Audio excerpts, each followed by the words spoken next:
This is our rat/corn snake that is het scaleless. That means she carries the scaleless gene, and she has the potential to create scaleless babies if she's paired with the right male. We paired her with our also het scaleless male, and we also paired her with a full visual scaleless rat snake. And it looks like one of those took because she is huge and she is about to lay her eggs. See how thick the lower third of her body is? That's where snakes carry their eggs, and it becomes quite obvious that they are gravid, especially when they get very close to laying those eggs. And she just had her pre-lay shed, which means she's about 10 days or so out from laying her eggs, so we'll check back then.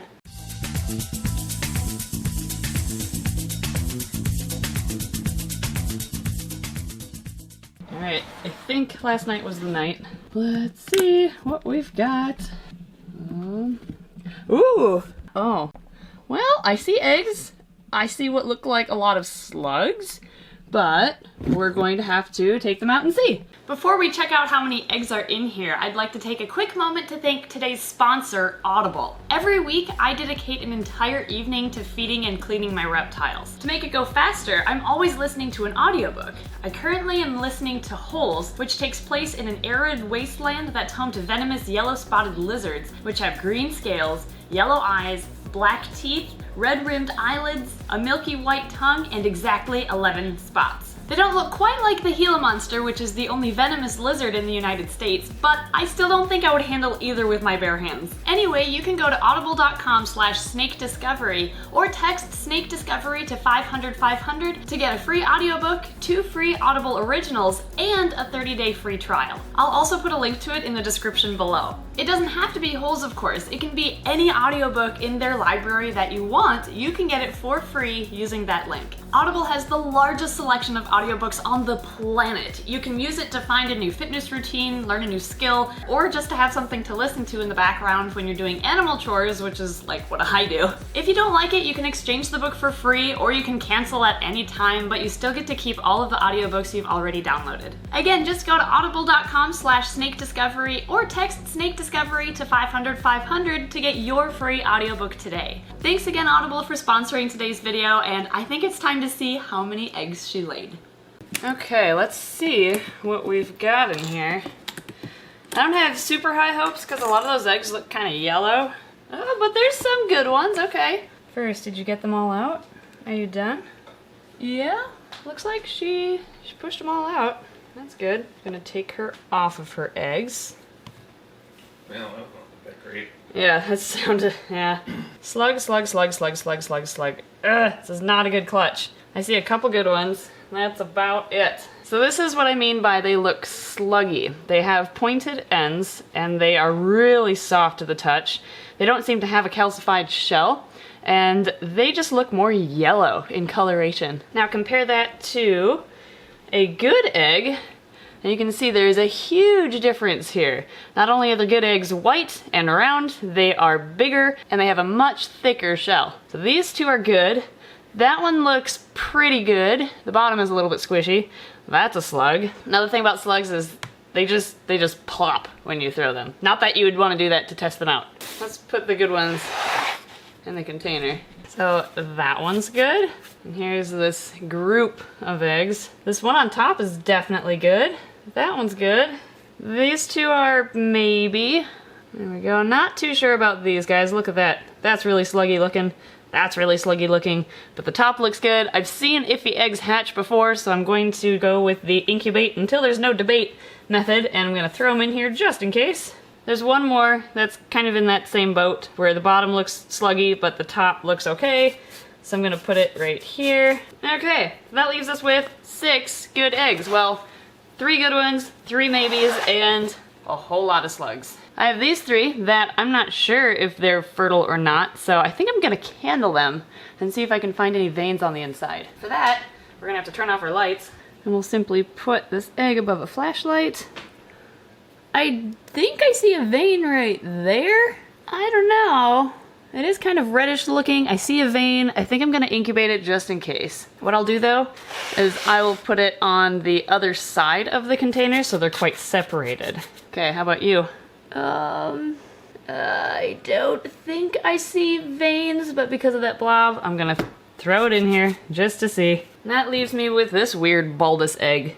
I see like a weird little spiderwebby thing going on the side there, so I think I'll just do the same thing. I'd hate to throw away an egg that would have hatched, you know?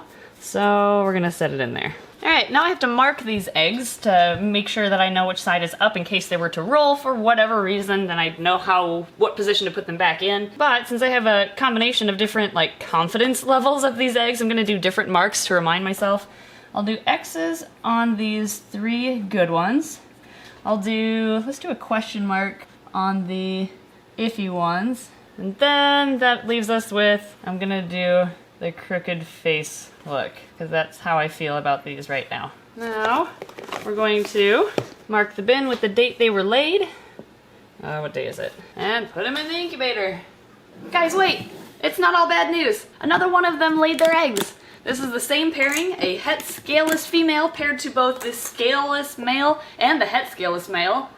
And she laid her eggs too! And all of her eggs look great. This is the female that we actually bred last year. She created the 2 beautiful scaleless babies. And more of these may be scaleless because she was paired with a scaleless male. And she is het. So I'll explain more of that later. But let's get these eggs out of here. Hi, cutie. I'm just gonna pull you out without moving the eggs. Okay, great.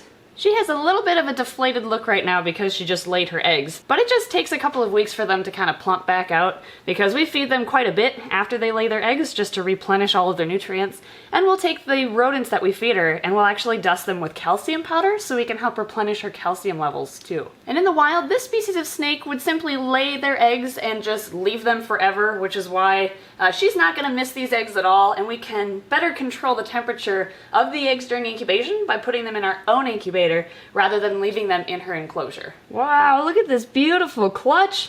All the eggs look good from what I can tell. They're all nice and white and round. Let's take them out and prepare them for incubation. All right, same thing as before. Perlite, water, and how many eggs do we have? 1, 2, 3, 4, 5, 6, 7, 8, 9, 10, 11, 12, 13, 14, 15 good eggs. That's a great clutch. I'm gonna make little divots for each one. And now we gently pull them apart and transfer them into the perlite.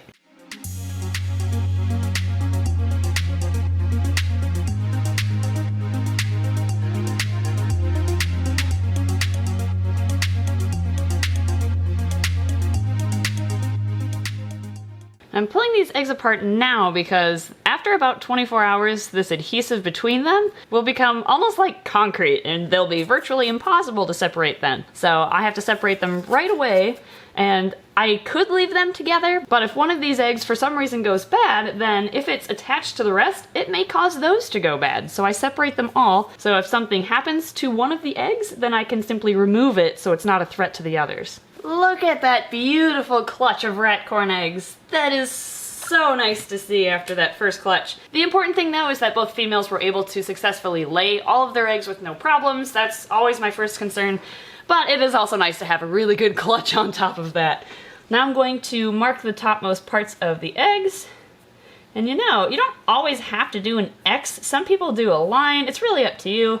Line, line, line. That one, I feel like that one is going to be scaleless, so I'm going to do an S. That's going to be a scaleless baby. This one too, right here. Scaleless, I'm calling it. That one I'm going to call, will hatch out orange. We're going to see how close I am. Lid on, date. Now it'll take about 55 to 60 days for these eggs to hatch, and I cannot wait for that time to come. I'm going to put these in the incubator, and then let me explain why this clutch is so exciting. Okay, the reason why I'm so excited over those 2 clutches, along with a third one that was also laid earlier, is that all of those females are het scaleless, and they were paired with both this het scaleless male and a fully scaleless male. So based on how the scaleless gene works, which is just a basic recessive trait, we won't know who the dad is until the eggs hatch. But then when they hatch, we will know exactly who the dad is based on how many of the babies are scaleless. Since the scaleless gene is recessive, if the dad was this het scaleless who was paired to a het scaleless female, then the babies each have a 1 in 4 chance of being scaleless. Or in other words, about a quarter of the clutch should be scaleless.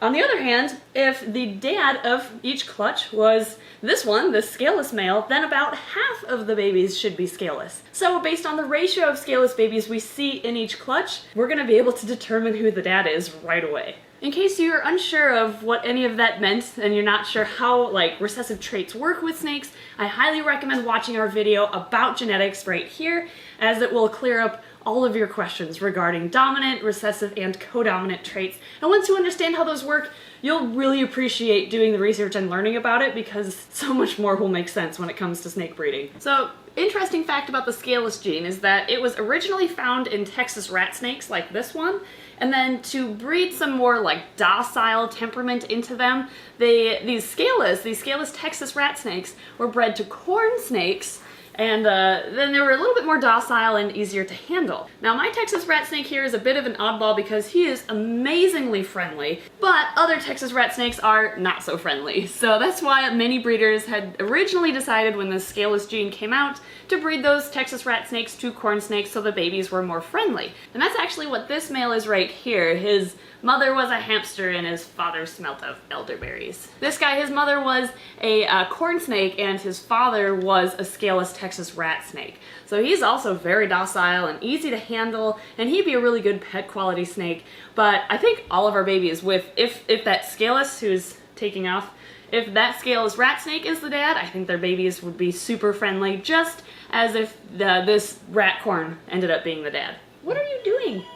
How are you even fitting in there?